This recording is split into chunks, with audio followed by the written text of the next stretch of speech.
In the Gospels, Jesus asks his disciples an important question. Who do you say I am? Over 2,000 years later, this question continues to reverberate in the human heart. Some have only given this question a cursory thought. Others have spent years pondering the answer, searching the scriptures, and looking for evidence. This spring, Fiat Ministry Network and Patchwork Heart Ministry team with researchers and experts who have studied the Shroud of Turin to once again pose Christ's question to you. Who do you say I am?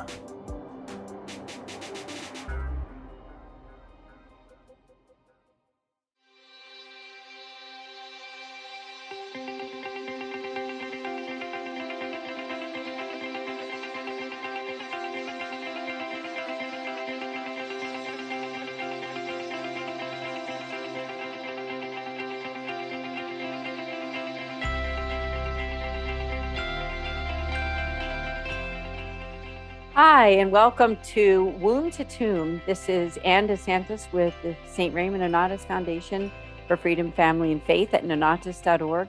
I am joined by Bill Snyder, the founder of Patchwork Heart Ministry at patchworkheart.org, and Mickey Kelly, who is the president of the St. Raymond Nonnatus Foundation, and also a valued member of the pro-life community in the Philadelphia area. So we're so grateful to all of you for joining us, as this is a collaborative effort between three ministries. We also want to thank Fiat Ministry Network and our friends Kent Kolhosky and Jennifer Sinclair for sharing this show, this podcast, out all over the place on social media. And so the topic of this evening's program is Womb to Tomb. And we really want to unpack and talk about, during this Lenten season, the value of every single human life, and that every life counts. And, as Catholics and as Christians and as people of faith, we recognize the fact that life begins at conception. And so let me just start out with you, Bill. Maybe you can give us some feedback and some discussion on your own, opinion, because, you're a dad now. Bill Snyder is a new father. His son, Elvin, is 9 months old. And you were able to go through that entire process with your wife of her being pregnant. What was that like for you, Bill, in being able to see that brand new life being brought into the world? Yeah, it's beautiful. I have a 9-month-old son. I like to say he has been out of the womb as long as he has been in the womb, right? He's kind of like in that perfect age right there, 9 months in, 9 months out. But it was an amazing process to walk through pregnancy and birth for the first time as a dad with my wife Agnes. It was amazing. First of all, the strength of my wife. There were some complications with the pregnancy, nothing too crazy, but it wasn't the world's easiest pregnancy either. Agnes certainly had to go through a lot. There was a lot of different doctors and people taking a look at things, mainly because I am a survivor of 3 open heart surgeries, and I had a congenital heart defect. So the doctors were really tuned in on my son Elvin's heart development to make sure that, in utero, he had 4 full chambers and that there was no defect. And praise God, he has a perfect heart. That's awesome. So the prayers worked, and God is good. But throughout that process, it's stressful, right? But I think there's that realization that this is another life, and very, very early on. I've known that my whole life as a Catholic. I believed that, from life from conception till natural death is sacred. But when you walk through it for the first time, there is this realization that, man, you have a responsibility to protect this life. And you have a responsibility as a man to protect your wife through that process. So, plenty of late night walks and, driving things to the store and, a whole bunch of different things that would happen to make sure my wife was supported. And of course in the hospital as well, right? You're going through, we were in the hospital a little bit of an extended stay again, more checkup on my son's heart and stuff like that after he came out, after he was born. So yeah, I mean, you're there for 4 days, in the hospital, sleeping on a cot or whatever. And there's a real sense of sacrifice, but then there's also a real sense of I've got to protect this life, and now I'm in charge of it. And as mainly a stay-at-home dad with my son today, I mean, it being 9 months of being a stay-at-home dad and really tuning into to him. Yeah, here I am protecting life. So absolutely, it's a beautiful journey, a beautiful walk. And I'm so grateful to know you and to be able to have watched this occur in your life, because you and I, for people who are watching this and don't know, is that you and I are also podcast hosts with the Sowing Hope podcast on Patchwork Heart Ministry YouTube channel. And so I just want to invite everybody to go to patchworkheartradio.org and subscribe, because Bill and I have done a lot of podcasts with wonderful people, and grateful that I've been able to watch that process with you and Agnes and your beautiful son, Elvin Francesco. And so thank you for sharing that, because, this show is entitled From Womb to Tomb. And as the St. Raymond Nonnatus Foundation, who we are, we're all about ministering to families in crisis. And let's face it, some of those families in crisis are those who make those decisions, although it's tough, decide to keep the child that their wife or girlfriend, whoever it is, and decide, you know what, this life is so worth it. And it doesn't matter what the circumstances are. Every single life means something. And with that said, I want to bring on Mickey Kelly, who has done so much in the pro-life world as he prays in front of abortion facilities every week in the Philadelphia area. So Mickey, tell us in your words, why is it and how is it that you got involved with pro-life? And what do you like about working to help to educate and also to pray for those families and those women who are making tough choices? Well, and it kind of started, I would say, when I was 18 years old. I've been getting invitations from a neighbor of mine. And at the time, I was a member of the Knights of Columbus, thanks to my dad. And I kind of brushed the invitation off here and there. Like, I was attending seminars, I was attending the vigil masses. It probably wasn't until I'd say fast forward a few months later, which was April 2009, and it was Good Friday.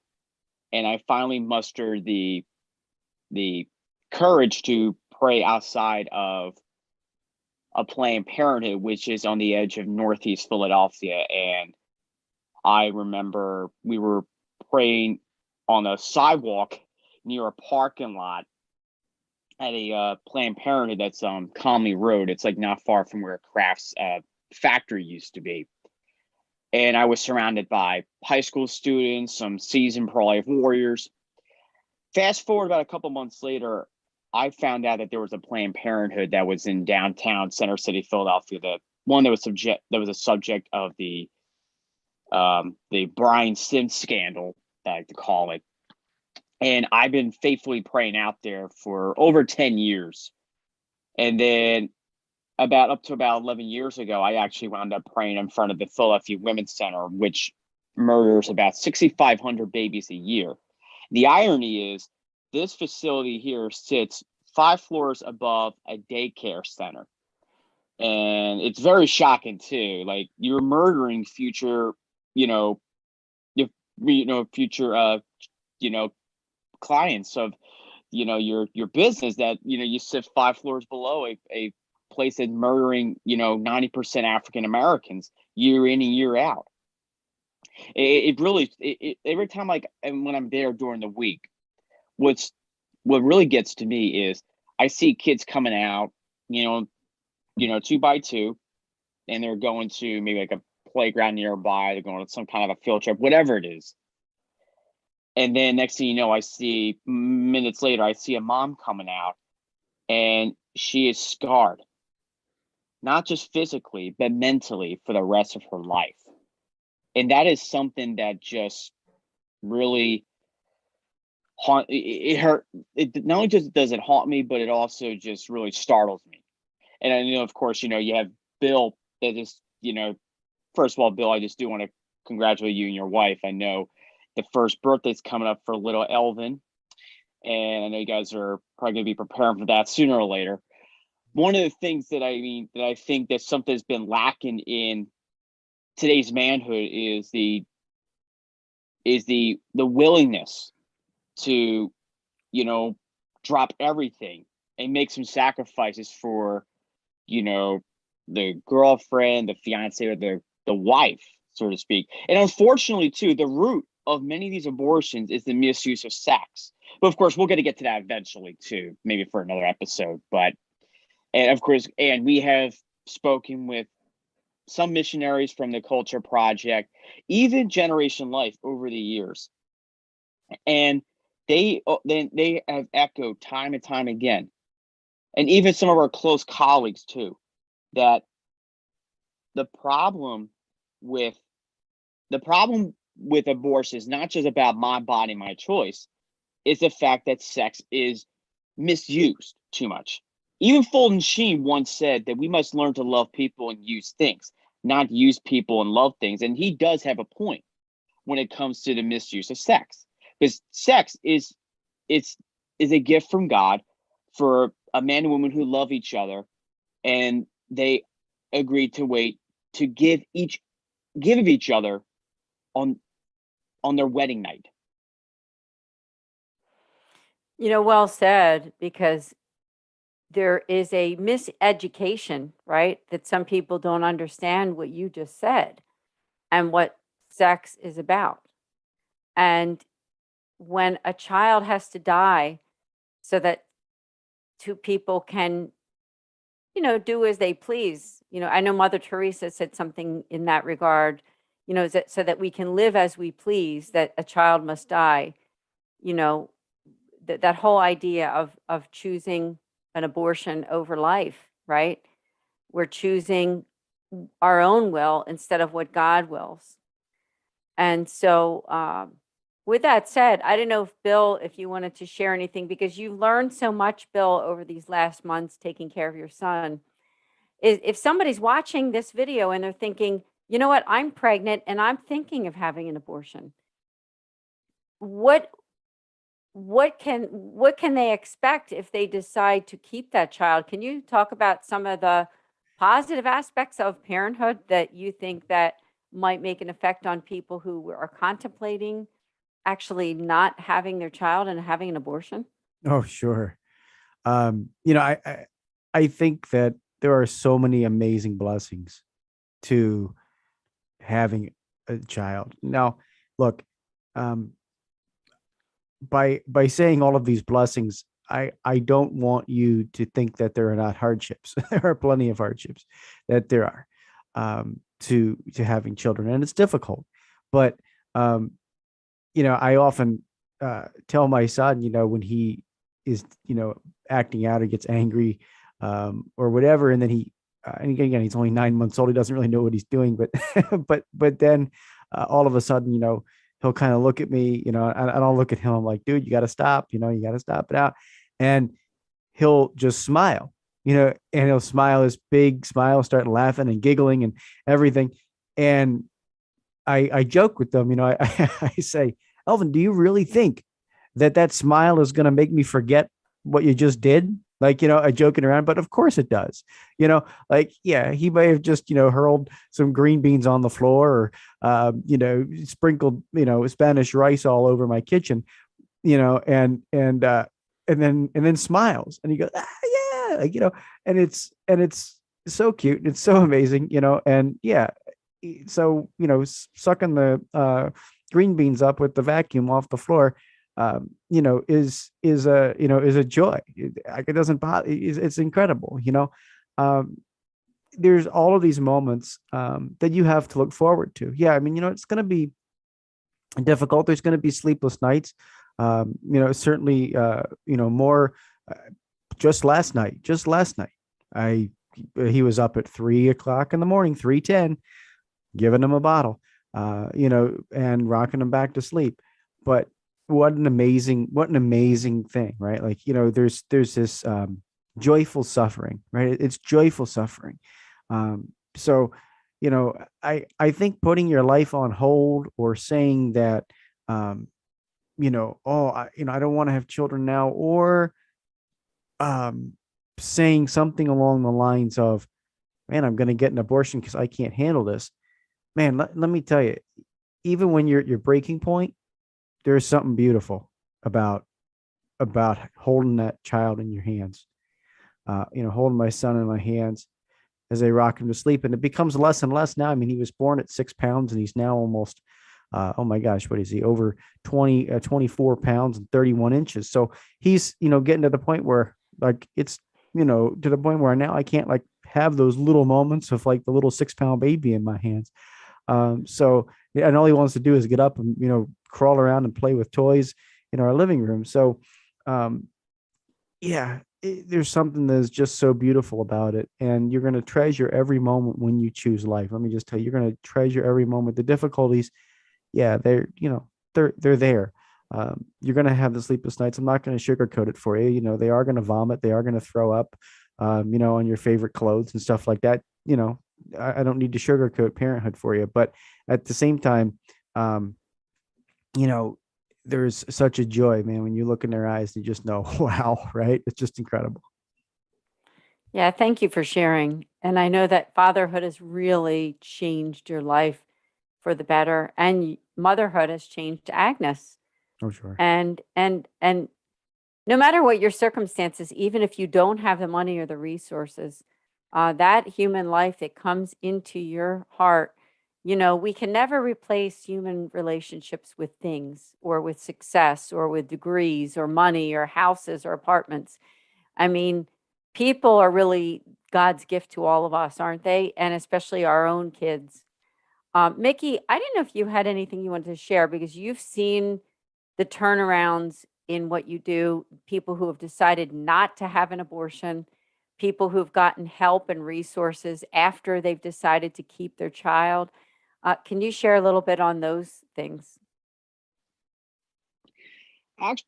Actually, and there are a couple of times that I have seen, it's mostly like the women that kind of turn around. Very rarely I do see couples, but oftentimes I would hear, maybe after the fact, how at first, like, the boyfriends, or the special love interest of the woman, I don't know how you want to characterize it, but that I've heard that, like, at first they were kind of like hostile towards the pro-lifers. They're like thinking that, like, they're wasting their time, but let's face it, pro-lifers are not wasting their time. It's those that are doing the devil's work that are wasting their time. I would say one of the things that I have seen is that I remember hearing phrases like, "Thank you for being here. I'm not doing it anymore." Every now and again, it would take, like, I kind of think of it as like a Hail Mary pass. Maybe like the boyfriend is like hanging around at the gate or something, in like kind of like this like courtyard where they're probably like hanging outside, maybe having like a light in a joint or something. We try like to talk to them. Sometimes, like, the escorts, it's like most like a female too, would like kind of like shield us, and this guy would probably like hide behind the woman escort. Wow, the feminism at work, isn't that right? But but I think one of the things that I think that what it takes is that, is like, just your peaceful presence. I mean, like, not everyone's going to be perfect at this. I mean, I have struggled with it from time to time, and believe when I tell you, because, like, my natural thing to do when I'm outside these facilities, I just normally lead the praying, whatever it takes to keep, filling that alley or that corner, that street, that facility with prayer, whether there's an evil presence out there, or if that place is closed unexpectedly. And there have been times where it has closed, like, for in-service days, maybe there was an electric fire, whatever the case is. But I think what it boils down to is it takes perseverance to really get through these people during their hour of great need. And it's not easy at all. But I think that's something that a lot of pro-lifers have on their side. It's not just God, but they also have the virtues. They have, perseverance, and it also takes a fervent prayer life too for a save or two to happen.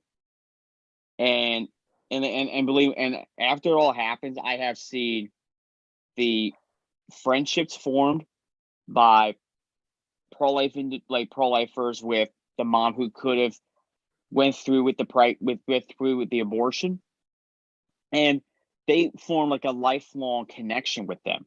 Like, it's not just like, oh, it's great, you gave birth, we see you later. No. What sets the pro-lifers apart from pro-death posse, like, Planned Parenthood, whatever the case is that these pro-lifers form lifelong friendships that will last an entirety. And if they struggle or whatever, they're there. I have seen, and also too, there are pro-lifers willing to offer things like job skills, helping them do things like cooking, cleaning, crafting, whatever the case is.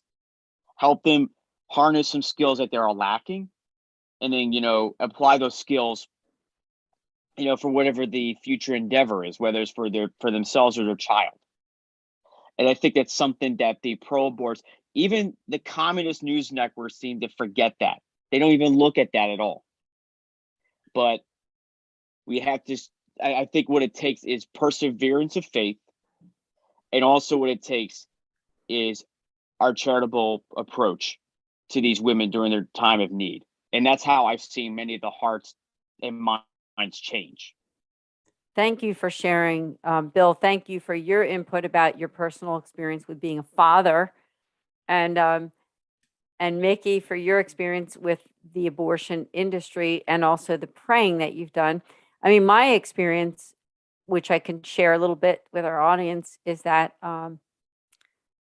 for people who are very career-minded, women who are very career-minded, and you might be pregnant and thinking, you know what, I'm going to have this baby and I want to go back to work. And maybe you're not thinking that much about that relationship that you're going to have with that baby, right? And for me, that was kind of where I was when I had my first child, because I was very excited to be pregnant. I was very excited to have my first child, but I didn't know what to expect in terms of what kind of mom was I going to be. And how much time would I want to take with my child when they were babies, and that's maybe a topic for a different show. But I guess what my point is to everyone is that I think for all mothers, that once you have your first child, your second child, whatever number child you have, there's a certain kind of, let's say that the Holy Spirit comes over you. And you're able to open your eyes and say, oh my goodness, this is a gift. I want to spend so much time with this baby. I want to be the best parent that I can be. And so for me, who was very focused on work, very focused on what I was doing before I had kids, and I really loved my work that I was involved with at the time. But once my first daughter was born, I knew that motherhood was the number one thing. I knew that taking care of my kids and being the best mom that I could be was really what I wanted to do most. And so I think that even people who are very career minded and very, even maybe someone who's watching this and thinking they're not really sure about motherhood. I can assure all of you watching this right now that I was one of those people. I was one of those people who was very focused on my work and very focused on my own future. But as soon as I saw my baby's face and as soon as she was born, I knew that I was in the right place when I decided that I wanted to spend as much time, quality time, with her and with my family and with my future daughter. I have two daughters. Really made such a huge impact on who I was. And it still does, no matter how old you are, because, family is what it's all about, isn't it? And when you decide not to have an abortion, when you decide to say yes to life, you're saying yes to yourself, aren't you? You're saying yes to your own family, your own flesh and blood, and your own future. So no matter where you are and what your circumstances are, God can help it to make it so that you can be a great mom no matter what, even if you don't have the money or the resources. Mickey, could you talk a little bit about those resources? Because I know in Philadelphia we have so many for moms who, maybe they don't have the financial resources right after childbirth. Sure. So there are places that the Pro-Life Union Greater Philadelphia sponsors, such as the Kennecke, which is in the Juniata section of Philadelphia. We also have the pregnancy centers like Alpha Care, and oftentimes too, they do collect maternity items. So let's face it, the pregnancy center, the crisis pregnancy centers, or however we want to phrase it, they don't just stop the moment they hit goals. They just work on the next one. So let's say, for example, they help baby Rachel here, mother Rachel here, achieve the goal that she needs for the baby that's coming along the way. Let's say baby's coming the end of February. And then maybe along the way, they had another client that said no to abortion. And we'll call her baby Shannon. And what they will do is, and also they've done work with the Drexel and the University of Penn for life students, as well as the Catholic centers that are nearby. And what they do is they would coordinate a kind of like a registry on Amazon, or whatever it is. And what they'll do is they'll put a list of some of the baby items that they need. And what they'll do is they'll share it across the, social media, text, whatever, emails, whatever, and saying like, go to this list, order what you can, and that stuff will be shipped automatically to the pregnancy center. So that's something, if what pro-lifers are listening to, something for you to consider. And let's face it, mercy is on the side of the pro-life movement. We're reminded the Gospel of Matthew about the final judgment. For I was naked, you gave me clothes. I was hungry, you gave me food. A stranger, you welcomed me. And there have been time after time pro-lifers that have excelled in that final judgment. And there's no question they're going to hear the words, well done and worthy servant. And there have been pro-lifers that have gone before us, and that I've gotten to know, such as the late John Stanton, and I have spoken time and time again, we need to launch this cause for canonization with the Catholic Church. And of course, there's some power intercessors too, who participated in the early days of like the pro-life movement, which is like Operation Rescue. Those who are not familiar with it, basically what it is they will gather outside of an abortion facility and they will block the entrance. So they'll keep the moms from going. It wasn't too effective, but they did have moms that did turn away from like the people blocking the entrance and what have you. And now that went from Operation Rescue to now like the Red Rose Rescue. And that's actually been picking up some steam here and there. But I honestly, and of course, some of them were involved in those movements, and many of them have gone to the eternal award. And it's just really amazing. It really amazes me like how far the pro-life movement has come, since then. And of course, like also when they were starting, we didn't really have Facebook. We didn't have the smartphones, the iPhones, at that time. You had to like basically give from the heart, as John Stanton would remind us. And that would be like word of mouth, like where to go, who to contact, about helping, keep your pregnancy, keep your baby and everything, access to adoption and everything, even though the pro-aborts will try to drown you out, so to speak. Last time I checked, you can't drown out the truth, but, that's something that offends, in this empire of lies that we're kind of living in at the moment. But truth will prevail. Hmm. Truth will prevail. Yeah. I want to thank you for all you do for the pro-life movement. Now, I know we're kind of coming close to the end of this program, but I want to remind everybody that we're going to come back for part two, which we're going to talk about the issues of health crisis and also end of life issues for part two of Womb to Tomb. I also want to mention that for people who live in the Philadelphia area, that on March 26th, Saturday, March 26th, is the Philadelphia March for Life. And so if you're listening to this after the fact, you can always go to the one next year. But on March 26, 2022, check out the prolifeunion.org and get some information about that. It's going to be a wonderful event, and I'm really excited to be a part of it. Bill, I didn't know if you had any other input, because I know you're out there in Wisconsin, and I know you've been involved in pro-life and interviewed so many people, so many pro-life people. Did you have any other wisdom that you wanted to share with us? You know, I've had the privilege, as you said, of talking to a lot of pro-lifers. And I think the one thing that I think I heard, Mickey really talk about, and you, in this, which I think I'll just echo, is, prepare yourself for the unexpected, right? As a pro-lifer, out there on the front lines, or doing interviews with different people, spreading the pro-life message. I can just tell you, be prepared for the unexpected. If the other thing is, if you are pregnant right now, or you're listening to this, your spouse is pregnant, I would say take some time and prepare well, for what is going to be something that you cannot anticipate.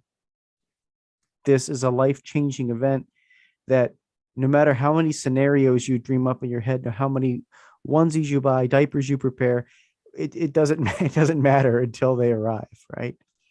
And so prepare yourself well. I read a book, and I'll just toss it out there for people, because I absolutely love Matthew Kelly, who is, famous for many of his books, Rediscovering Catholicism. No relation to him, by the way. Very good. Thank you for clearing that up, Mickey. But Matthew Kelly wrote a book for parents called Building Better Families, a Practical Guide to Raising Amazing Children. And I just encourage you to read that book. I read it months before Elvin was born. And if you are, somebody who is a prospective parent, you're thinking about having children, you are pregnant right now, get the book.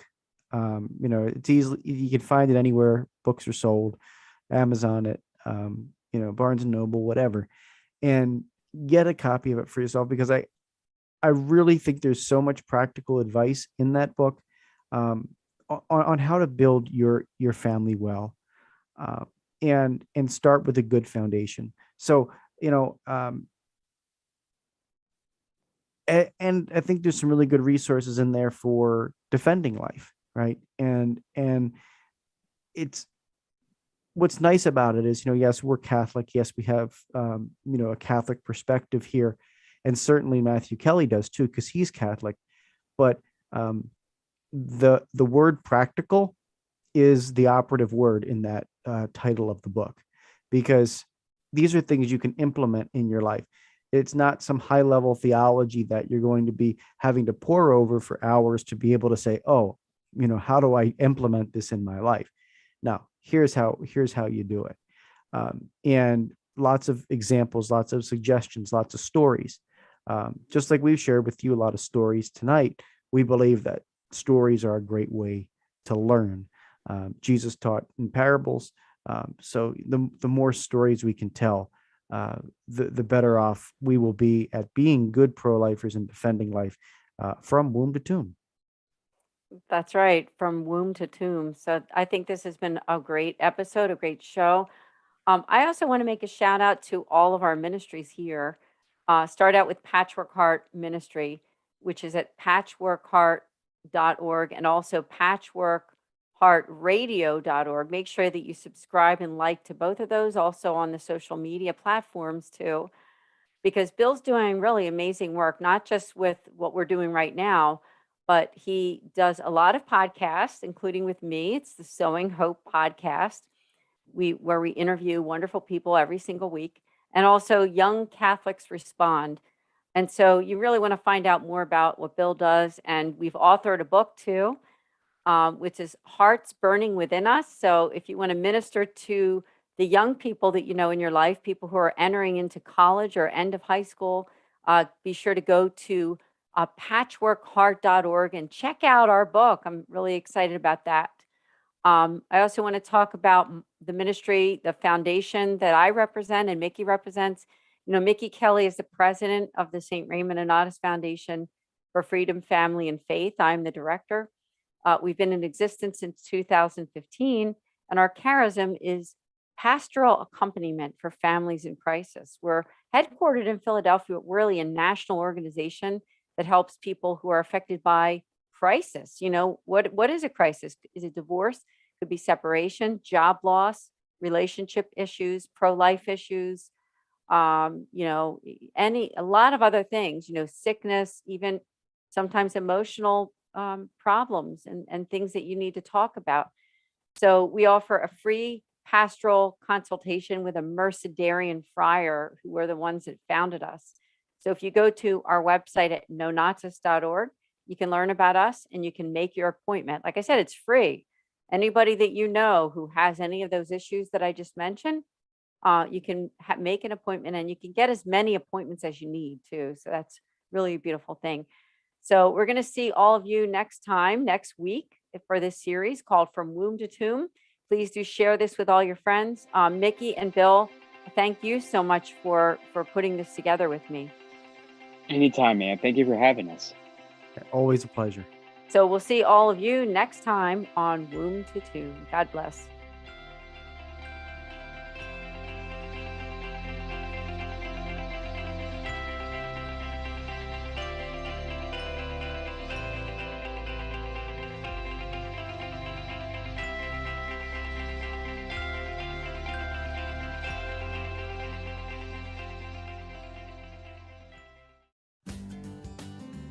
Today, many students go to college with numerous questions about their faith, yearning to know if the seed planted in them as a child is both true and practical.